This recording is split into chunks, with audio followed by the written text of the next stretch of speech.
Komisi 3 DPR RI mengutus Panja Khusus Pengawasan Penegakan Hukum ke Bangka Belitung untuk menggali akar permasalahan dari sengkarut tata kelola pertimahan.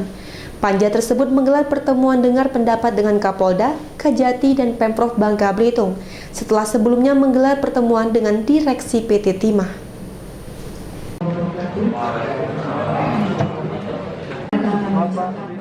Sejumlah permasalahan pertimahan mulai dari kontroversi terbitnya keputusan Menteri ESDM nomor 1827 terkait kompeten Prison Indonesia dinilai sebagai sebuah kebijakan yang patut dipertanyakan nasionalismenya, serta polemik penerbitan RKAB terhadap 3 perusahaan timah swasta oleh Gubernur Bangka Belitung menjadi hal yang paling disoroti oleh panja bentukan Komisi 3 DPR RI ini.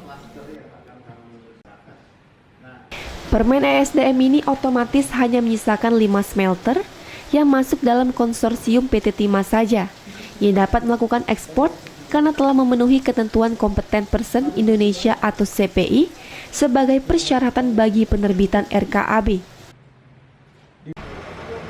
Ironisnya, aturan ini tidak serta-merta mendorong peningkatan pendapatan negara karena sejak pemberlakuan permen ini, PT Timah sebagai BUMN justru mengalami kerugian walaupun terjadi peningkatan volume penjualan balok timah.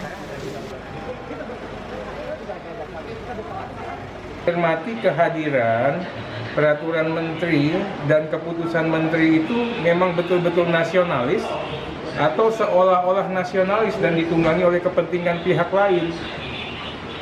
Kok tiba-tiba hanya PT Timah dan 5 konsorsium yang bisa diizinkan memenuhi syarat? Pertanyaannya, atas dasar apa? Apa 5 konsorsium yang tersebut itu ya memang betul-betul memenuhi syarat atau tidak? Atau justru sebaliknya, jangan-jangan tidak memenuhi syarat? Kalau tidak memenuhi syarat, ya timbul pertanyaan, ada apa ini? Ada siapa yang bermain? Ada kepentingan apa? Nah, apakah ada pemalsuan? Polisi kan tidak. Bahkan Desmond Junaidi Maesa secara terang-terangan menuding ada banyak bandar atau mafia yang bermain di tengah carut-marut pertimahan di Bangka Belitung. Dalam rangka menelusuri. Ya. Kenapa? Itu cuma korupsi. Padahal eksportir timah terbesar di dunia.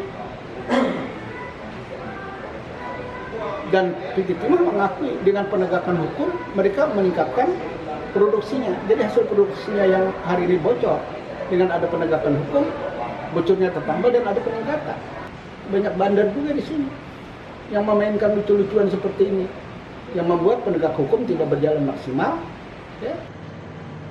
Setiap kebijakan yang dibuat pemerintah diharapkan berdampak positif bagi ekonomi masyarakat, sehingga tidak timbul gejolak kemudian hari. Dari Pangkal Pinang, Bangka Belitung, Haryanto Ayus melaporkan.